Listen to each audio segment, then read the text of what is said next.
다시 오실 주님 지상 재림하시는 예수님은 붉은 옷, 다시 말해서 피 뿌린 옷을 입으셨습니다. 또 그가 피 뿌린 옷을 입었는데 또 친히 하나님의 곧 전능하신 이의 맹렬한 진노의 포도주 틀을 밟겠고 했습니다.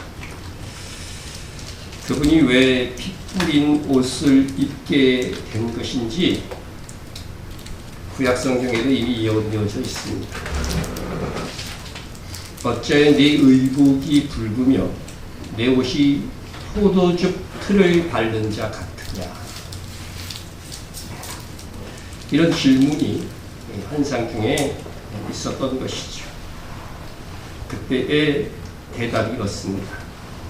내가 홀로 포도주 틀을 밟았는데 내가 노함으로 말미암아 무리를 밟았고 분함으로 말미암아 짓밟았으므로 그들의 선혈이 내 옷에 튀어 내 의복을 다 더럽혔습니다.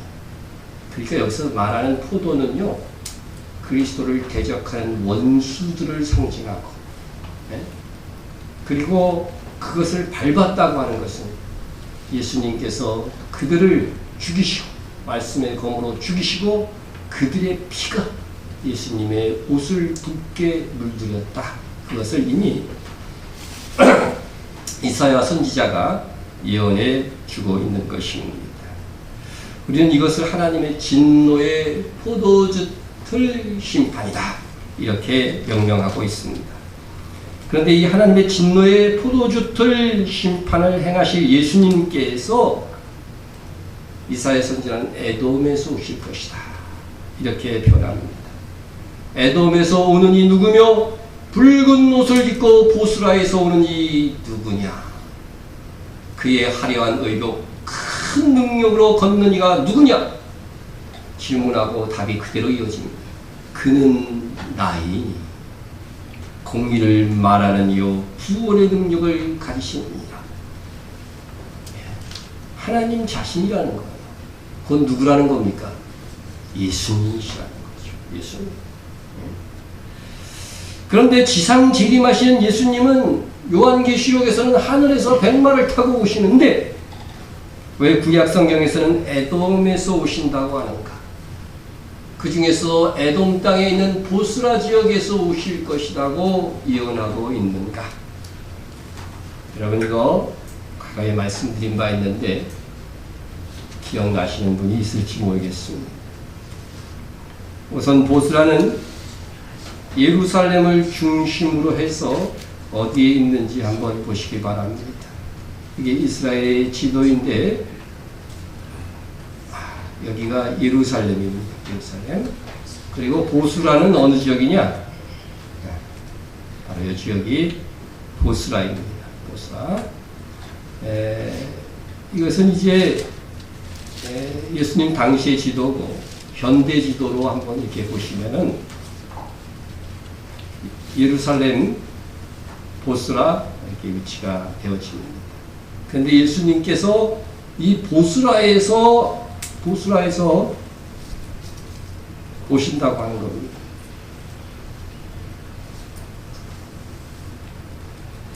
보스라에서 이렇게 올라오신다고. 이렇게 구약 성경에는 그렇게 예언되어져 있습니다. 요한계시록에서는 하늘에서 백마를 타고 오신다.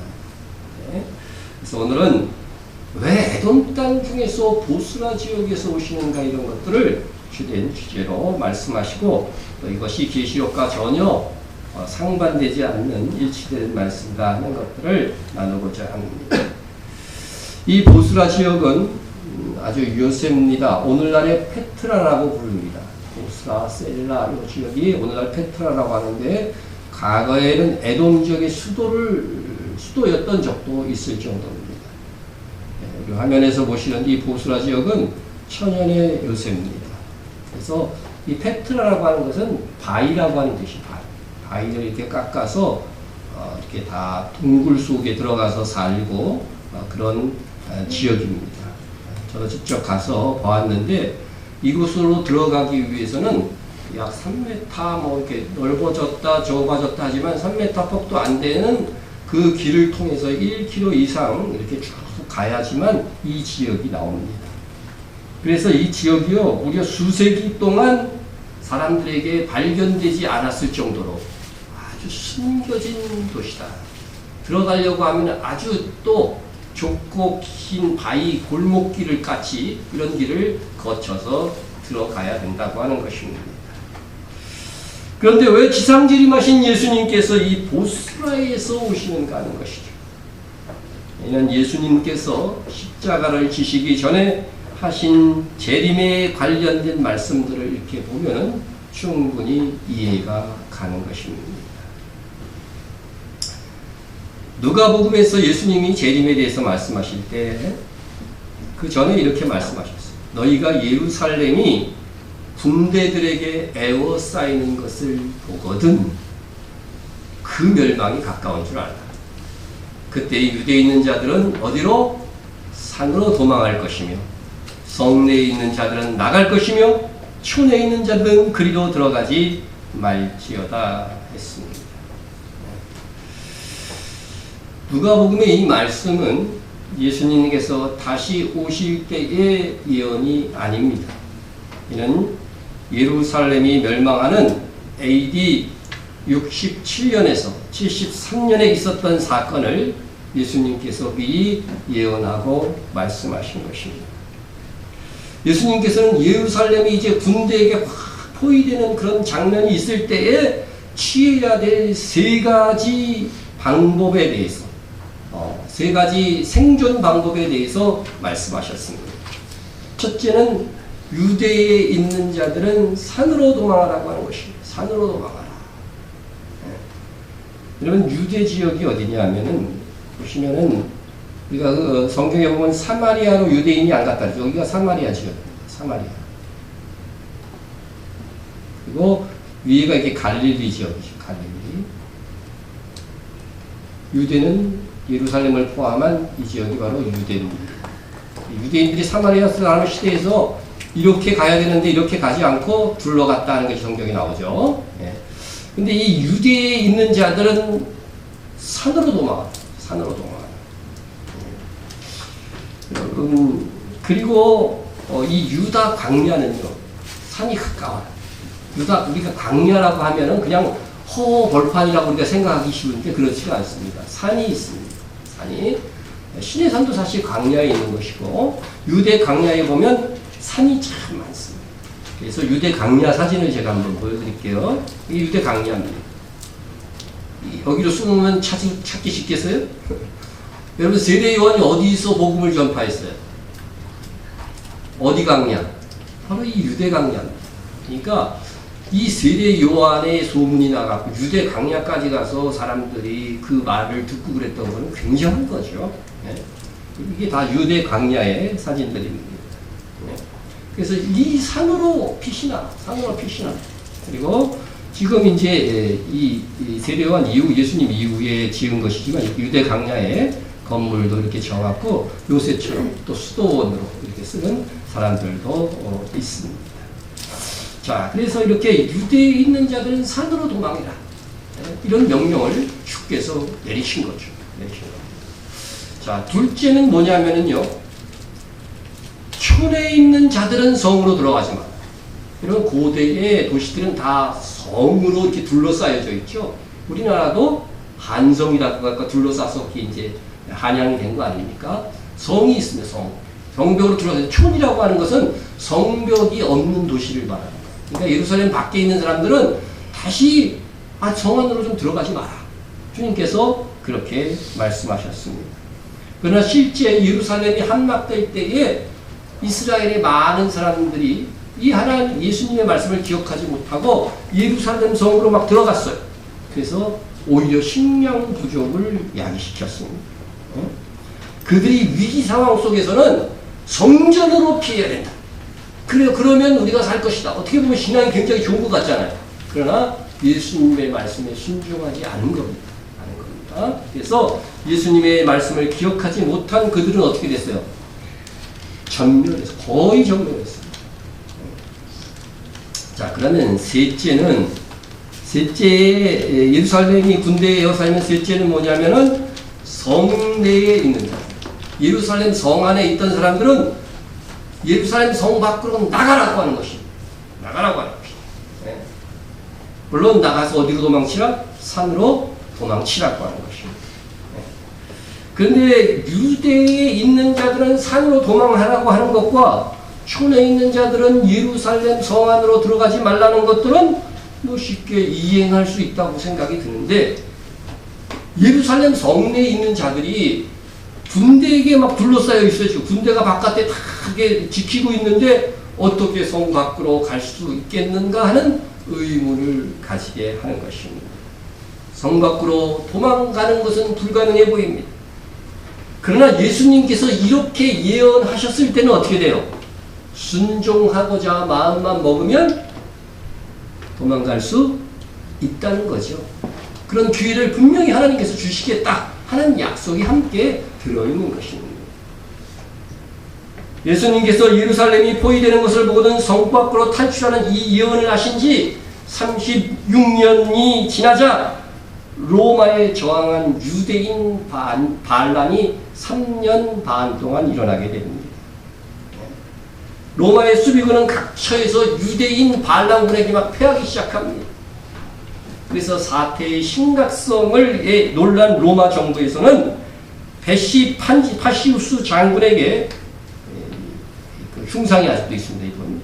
그래서 이 장군에게 3군단을 지휘하게 하고 또 보조군들을 합쳐서 무려 6만의 대군을 이 유대인 반군을 진압하기 위해서 투입하게 됩니다. 그래서 AD 68년에 로마군은 예루살렘을 격겁히 에워싸고 성을 공격할 만반의 체제를 갖추었습니다. 예수님의 예언대로 예루살렘이 적군에게 둘러싸이는 상황이 된 것입니다. 예수님께서 이러한 상황에서 방금 말씀드린 세 가지 지침을 주었습니다. 그런데 그 중에서 가장 이해되지 않는 말씀이 예루살렘이 군대에 에워싸이는 것을 보면 성 밖으로 도망치라고 하는 것입니다. 이것이 어떻게 실현이 되었을까? 주님은 미래를 아시는 분이십니다. 순종하고자 하는 자들에게 피할 길을 주시는 분이십니다. 자, 로마군이 성을 포위하고 있는데 그만 수도 로마에서, 그죠? 로마라는 나라도 있었지만 나라의 수도도 로마예요. 그 로마에서 반란이 일어난 거예요. 그래갖고 그 당시 황제가 누구였냐면 그 유명한 네로였어요. 그래서 네로가 모든 사람에게 버림을 받아 쫓겨나가지고서 왕장 쫓겨다니나 그만 자살을 하게 됩니다. 그때 네로의 나이가 아마 30세 정도인 것 같아요. 그것이 바로 AD 68년 9월 9일 새벽에 일어난 일이었습니다. 로마 공격의 정변 소식을 접한 예루살렘을 포위하고 있었던 이 파시우스 장군은 군대를 이때 철수하게 됩니다. 사태를 취시하다가 동부 제군단에서 이 파시우스 예루살렘을 포위하고 있던 이 장군이요 황제로 추대되고, 그 다음에 AD 70년에 비델리우스를 물리치고 정식으로 통일된 로마의 황제로 즉위하게 된 것입니다.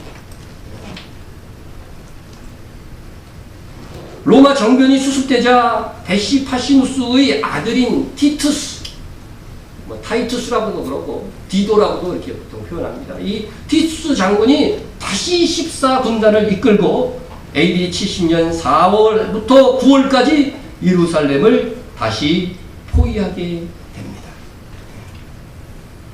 그러나 예루살렘 성벽은요 고지대에 있었고,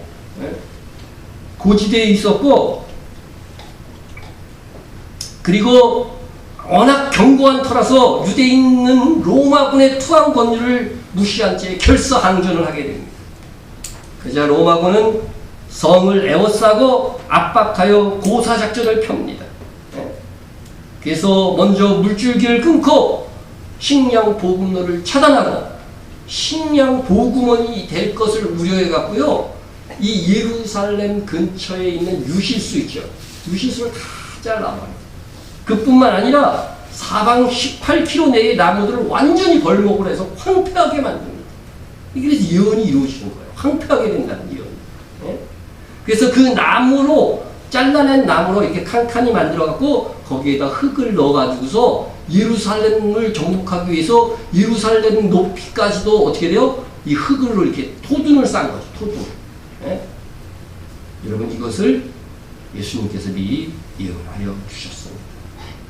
날이 이를지라 내 원수들이 토둔을 쌓고 너를 둘러 사면으로 가두고 또 너와 및 그 가운데 있는 내 자식들을 땅에 메어치며 돌 하나도 돌 위에 남기지 아니하리라. 여러분 이스라엘 하나님의 백성 그들의 원수로 지칭한 이들은 누구였어요? 결국은 로마였다는 것이요. 오늘날도 로마 가톨릭을 주시해야 됩니다. 로마. 자, 그래서 토둔을 쌓는 것까지도 주님께서 다 예언해 주셨습니다.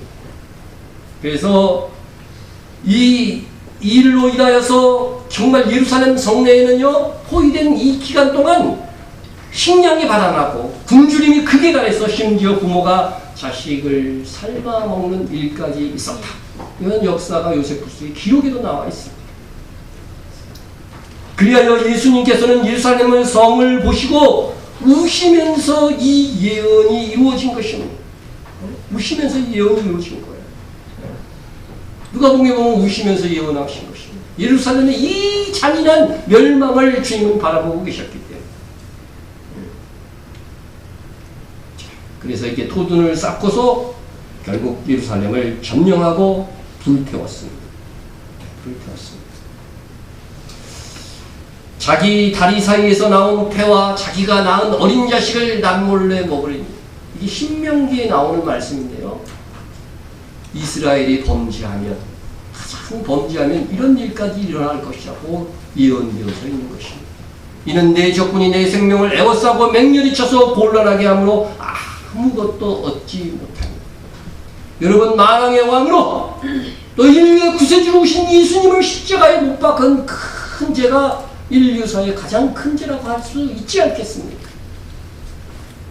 그래서 신명기의 저주의 예언, 하나님의 백성이 죄를 극악하게 지면 마지막 단계 여기까지 갈 것이다. 그래서 자기 자식을 남몰래 먹는 비극적인 일들까지 예루살렘에 있었던 것입니다. 이 유대인을 이제 로마의 이 군병들은요, 로마가 침범한 거지만요, 원군들, 용병들이 다 동참했기 때문에요, 지금의 이슬람 지역의 군사들이요, 이 로마군이었어요, 사실. 그러니까 이것도 마지막 때 우리가 재현된다고 한다면, 그러니까 이슬람의 세력들도 유럽의 로마군들과 동참해서 예루살렘을 치지 않을까 우리가 볼 수 있고 예상할 수 있는 것입니다. 이 1차 이 유대전쟁으로 인해서 무려 110만의 유대인이 처참하게 죽임을 당했습니다. 그리고 9만 7천 명의 유대인들이 포로가 되어서 잡혀갔고, 로마군은 성벽을 파괴하는데 요세푸스의 기록에 보면 성벽에 햇볕이 쫙 비치면은요, 이 예루살렘 성전이 금으로 다 둘러싸갔고요, 정말 찬란하게 빛났다고 합니다. 그런데 이걸 다 불태우니까 어떻게 돼요? 이 금이 막 흘러내린 거죠. 그래서 이 성벽에 있는 돌들을 다 깨갖고 그 성벽 사이사이에 있는 금을 긁어내기 위하여 돌 위에 돌 하나 놓이지 않도록 이렇게 다 깨면서 금을 채취했다고 하는 겁니다. 귀하여 돌 위에 돌 하나 낚이지 아니할 것이라고 하는 그 예언들까지 다 이루어지고 완전한 파괴로 이루어진 것입니다. 그래서 AD 70년 8월 6일 성정도 성벽도 도시도 모두 불타버렸고 파괴된 잔해들만 뒹굴 뿐이었습니다. 그리하여 예수님께서 말씀하신 대로 되었습니다. 보라, 너희 집이 황폐하여 버림받으리라. 유대인들에게 하신 말씀이에요. 그리고 이 날들은 기록된 모든 것을 이루는 징벌의 날이니라. 여러분, 기록된 이 신명기에 일어난 저주, 그 저주가 최종적으로 완전히 이루어진 징벌의 날이다. 주님께서 예언하신 대로 된 것입니다. 우리가 여기서 중요하게 한편으로 주목하는 건 뭐냐면요, 예루살렘 성과 성전이 파괴된 역사적인 사건 속에서 알 수 있듯이 로마군이 예루살렘을 둘러싸고 있을 때에 네로 황제가 실각되면서 파시우스 장군이 포위를 푼 예루살렘에서 나갈 수 있는 2년간의 시간 기회가 있었다고 하는 사실입니다. 이때 주님을 믿고 있던 그리스도인들, 성도들이 있었습니다. 그들은 예수님께서 예루살렘이 성 밖에 군대들로 꽉 포위되어져 있으면 성 밖으로 나가려고 했는데 이때가 바로 기회인가 보다 하고서 그때 성 밖으로 나가서 산으로 도망쳐서 목숨을 부지한 것입니다. 그들은 나중에 뭐가 됐겠어요? 이방 선교의 초석이 된 것이죠. 주님께서 말씀하신 것을 기억하고 순종하는 자들에게 이렇게 순종할 수 있는 상황과 시간 동안 하나님께서 허락해 주시는 것입니다. 그런데 성경 예언의 특징은 눈앞에 있는 시대에 있을 일을 예언하면서 마지막 주님께서 다시 오실 때를 함께 예언한다고 하는 점입니다.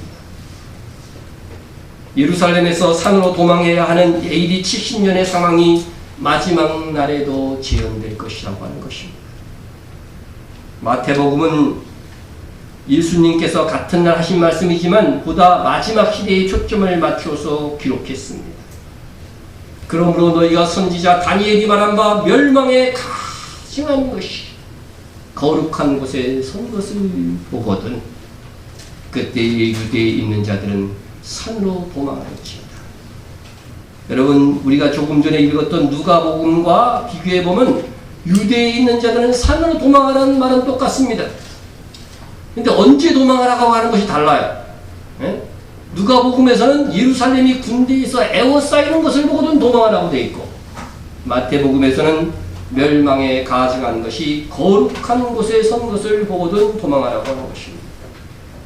이 차이는 누가복음은 보다 AD 70년 예루살렘이 멸망할 때를 초점을 맞춘 말씀이라면 마태복음은 예수님께서 재림하실 때 있을 사건에 초점을 맞춘 것입니다.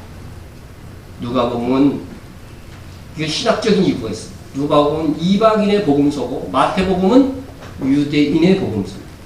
누가복음은 바로 이때로부터 예루살렘 멸망의 이때로부터 이방인의 때가 시작된다는 것을 보여주기 위해서 초점을 바로 예루살렘이 AD 70년에 망하는 것에 기준을 둔 것이고, 마태복음은 유대인의 복음서이기 때문에 우리가 세상 끝날에 예루살렘에 있을 상황을 보고서 세상의 때를 분별하기 위해서 기록이 된 것입니다.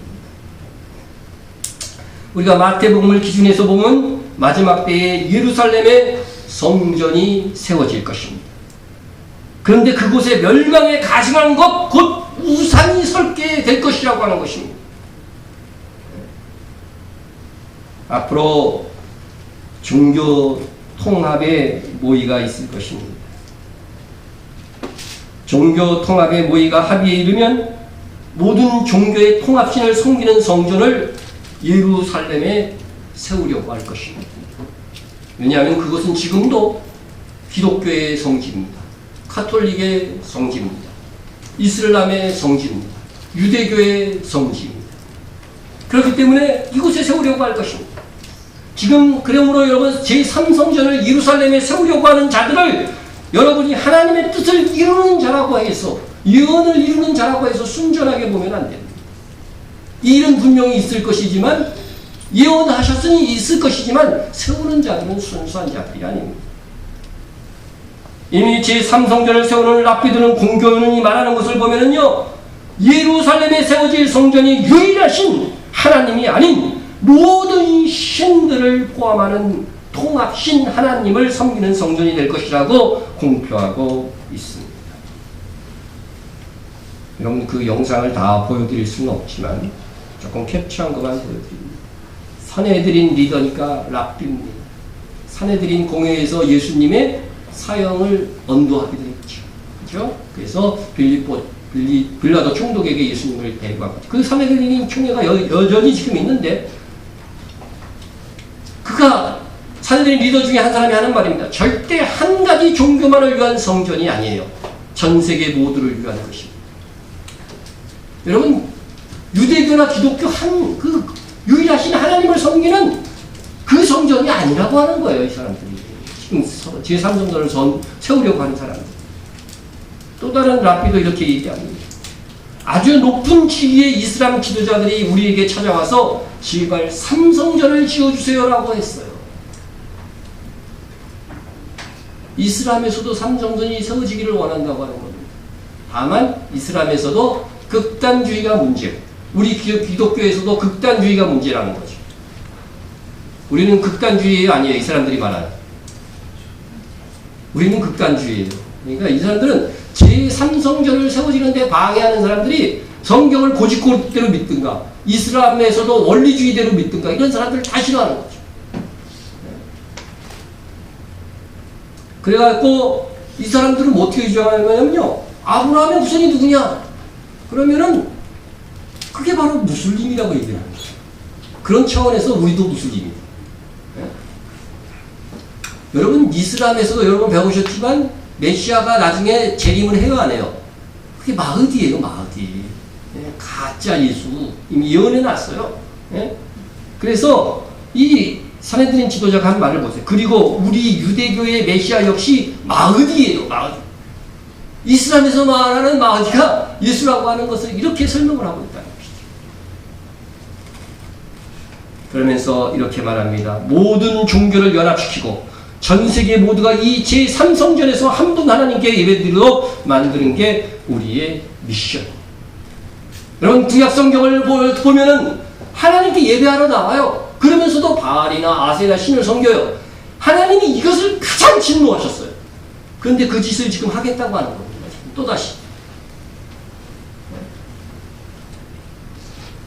지난 6월 23일 교황을 비롯한 모든 종교가 세계의 법을 다루는 네덜란드 헤이그에 있는 평화의 궁전에 모여서 종교 통합을 결의할 것이라는 소식이 1년 전부터 들려왔습니다. 들려왔습니다. 그것에 대한 영상들도 이렇게 보면 각 종교들이 다 모여서 세계 평화를 위해서 유대 관계를 맺고, 그래서 이 평화의 궁전은 법 제정하는 거예요. 세계법 제정하는 데라는 거죠. 나중에 이곳에서요, 다른 종교, 우리만 유일한 구원의 종교라고 말하는 데를요, 불법한 종교로 선포할 수 있는 거죠. 그런데 이 모임이 무산됐어요. 무기한 연기됐습니다. 왜 그럴까요? 코로나 덕분입니다. 코로나도요, 기적의 역할을 할 때가 있어요, 또. 여러분, 이것은 하나님께서 우리에게 더 시간을 주신 것이라고 믿습니다. 그들은 지금 연기하였지만 포기한 것은 아닙니다.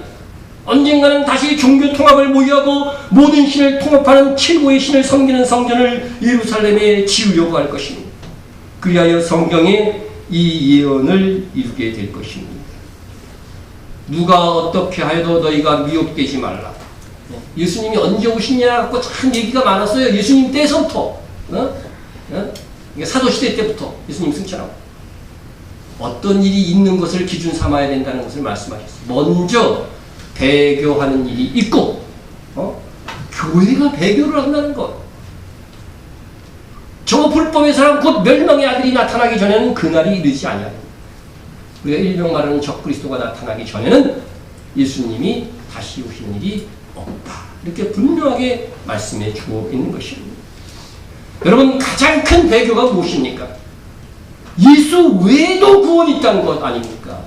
나로 말미암지 않고는 아버지께 올 자가 없다고 하는데, 구원받을 만한 다른 이름을 주신 일이 없다고 성경이 선포하고 있는데도 불구하고 평화를 추구한다는 명목으로 교회가 종교 통합에 참여하려면 예수님을 믿어야 구원을 얻을 수 있다. 예수님 외에는 구원이 없다고 하는 이 성경의 핵심 진리를 포기해야만 가능한 겁니다. 예수님을 믿지 않아도 어느 종교를 믿기만 하면 구원을 받을 수 있다고 말할 수 있어야 종교 통합에 참여가 가능한 것입니다. 이미 가톨릭의 교리는 이미 그렇게 되어져 있습니다. 세계 교회 협의회, 일명 우리가 WCC의 이 교회 교리도 그러하니 WCC에 가입된 이 많은 교회들은 싫든 좋든 그런 교리를 추종하고 있는 것이나 마찬가지인 겁니다. 종교 개혁을 외쳐야 할 이 시기에 오히려 종교 통합을 외치고 있는 기독교 지도자들의 실상은 이들은 다 악한 자들의 영인 것입니다. 이미 배교가 퇴동했습니다. 이제는 다른 종교들과 연합하고 통합하여 세계의 종교를 만드는 일만 남은 것입니다. 그것이 배교입니다. 그 배교가 일어나면 이 세계의 종교를 상징하는 성전이 예루살렘에 설 것이고 그 성전에 적그리스도가 서게 될 것입니다. 적그리스도에 대해서 이렇게 말씀합니다. 그는 대적하는 자, 신이라고 불리는 모든 것에 숭배함을 받는 것에 대항하여 그 위에 자기를 높이고, 여기 나와 있잖아요. 모든 종교를 통합하고 그 종교 위에 자기가 설 거라고 하는 것입니다. 그리고 하나님의 성전에 앉아, 바로 예루살렘 성전에 앉아서, 성경이 말하는 하나님의 성전은 예루살렘 성전밖에 없거든요. 예루살렘 성전에 앉아서 자기를 하나님이라고 내세웁니다.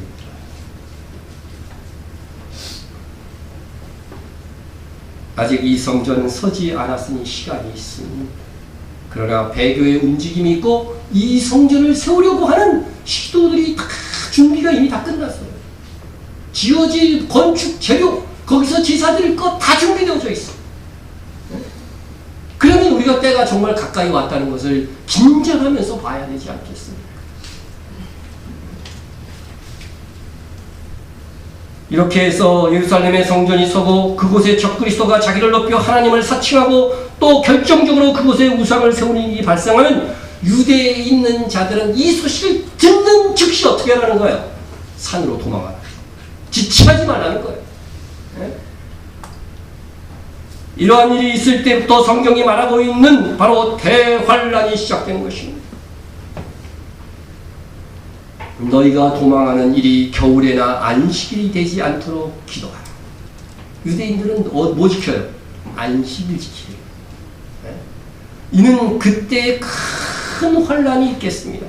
창세로부터 지금까지 이런 환란이 없었고 후에도 없으리라. 여러분, 역사 속에서 있었던 그 가장 큰 환란도 이 마지막 때 있을 이 3년만 동안의 이 환란에 비하면 아무것도 아니라는 거예요. 그런 환란이 있을 것이다. 그래서 이 일이 겨울에 일어나면 더 큽니다. 예배드리는 안식일에 일어나면 더 큰 일이 아니에요. 네? 그러니까 그날에 일어나지 않도록 기도해라. 여러분, 이스라엘에서 예수 믿는 사람들은 이거 위해서 기도해야 돼요. 그런데 이것은 모델입니다. 이방 땅에서도 이런 소식을 접한다면 역시 어떻게 해라? 피난처를 찾아서 숨어야 한다는 것입니다. 그러나 저는 여러분들이 그때 휴거되기를 원합니다. 이 환란의 시기에 적그리스도는 성도들을 극심하게 박해하게 될 것이기에 성도들은 유대뿐 아니라 어디에든 산으로 피하는 수밖에 없습니다. 반드시 한때, 두때, 반때를 지나서 성도의 권세가 다 깨지기까지이니 그렇게 되면 이 모든 일이 다 끝납니다. 성도의 권세가 뭡니까? 기도하면 하나님이 도우시는 거 아니에요? 근데 이때는 정말 성도의 권세가 깨져서 적그리스도가 오히려 승승장구하고 기독교인들을 박해하게 될 것입니다. 이 박해의 시기에 분명히 명확하게 말한 것은 유대에 있는 자, 이들은 산으로 도망하라고 하십니다. 그 외에 휴거되지 못한 성도들도 이 시기에 각기 나름의 피난처로 피신하는 것만이 생명을 부지할 수 있는 길입니다. 유대에 있는 자들은 산으로 도망하라고 했는데 그곳이 바로 보스라 셀라 지역이 될 가능성이 높습니다. 지금의 페트라라고 하는 지역입니다. 왜 이 지역이 되어야 되느냐? 그거에 대한 설명은 또 길기 때문에 그거는 다음 강의에 하도록 하겠습니다. 이것은 산이라고 하지만 이것은 또한 광야라고 부릅니다. 유대 광야 사진을 보셨습니다만 그곳에 많은 산악지대로 구성되어져 있습니다. 페트라 지역도 마찬가지입니다. 그것은 광야이면서 산인 것입니다. 예수님의 말씀을 기억하고 산으로 피한 성도들은 그곳에서 3년만 동안 하나님의 보호와 양육을 받게 될 것입니다.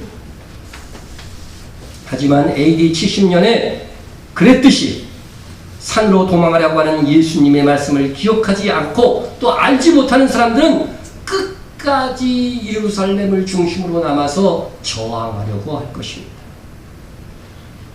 이때 적그리스도는 우리 예수님의 예루살렘 재림을 막고자 아예 예루살렘을 없애고자 진격할 것입니다. 예루살렘으로 예수님께서 이제 다시 오실 것이라는데 예루살렘을 아예 없어버리면, 지도에서 없어버리면, 예루살렘이 없어버리면 예수님이 재림하지 못하게 될 거라고. 그것이 바로 주님 지상 재림 전 마지막 전쟁인 아마겟돈 전쟁이 시작됩니다. 이 전쟁에서 주님은 말씀의 검으로 적들을 초토화시킬 것입니다. 그런 가운데 예수님의 흰옷은 핏불이 놋 붉은 옷이 될 것이라고 예언되어져 있는 것입니다.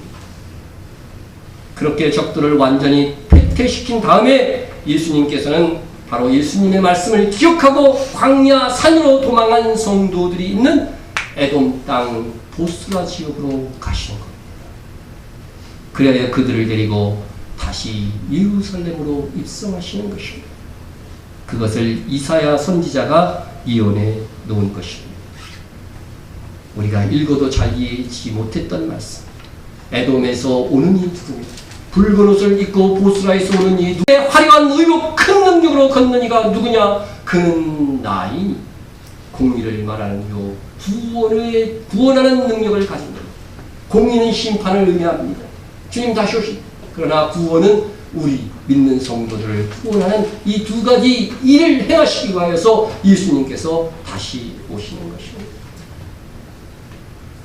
에돔에 오시는 이 하나님에 대하여 구약시대에는 해석하기 힘들었을 것입니다. 그러나 예수님께서 오셔서 하신 말씀으로 이제는 우리가 이 말씀을 보다 온전히 해석할 수 있게 된 것입니다. 주님 다시 오셔서 세상 나라를 미리 장악하고 만왕의 왕이 되려고 했던 적그리스도와 그의 군대를 말씀으로 전멸시키실 것입니다. 여러분, 진짜 만왕의 왕이 오시기 전에 가짜 만왕의 왕이 먼저 오는 것입니다. 세계가 이제 블록별로 10개의 블록으로 나누어질 것이고 그 위에 적그리스도가 설게 될 것이다. 만왕의 왕으로 서게 될 것이라는 것이 성경의 예언입니다. 그래서 주님께서 미리 예고해 주셨습니다. 나보다 먼저 온 자는 다 절도며 강도니 양들이 듣지 아니하였느니라. 이것이 마지막 시대에도 이루어집니다. 적그리스도가 등장하여 성전에서 자기의 우상을 세우고 내가 하나님이다, 내가 만왕의 왕이다 할지라도 누구는 듣지 않는다? 양들은 듣지 않는다. 하나님이 택한 자, 정말로 예수 그리스도를 믿는 자는 말씀을 기억하고 그의 추종하지 않고 그로 인하여서 박해가 시작되는 것입니다. 그러한 성도들은 휴거되거나 대환란의 기간에 순교합니다. 그리고 남은 성도들은 피하여 마지막까지 믿음을 지킬 것입니다. 이스라엘에 있는 성도들은 그 기간에 박해를 피하여 보스라 지역을 피난처 삼아 있다가 승리하신 우리 주님과 함께 예루살렘으로 입성하게 될 것입니다. 그래서 하늘에서는 휴거된 성도들이 백마를 타고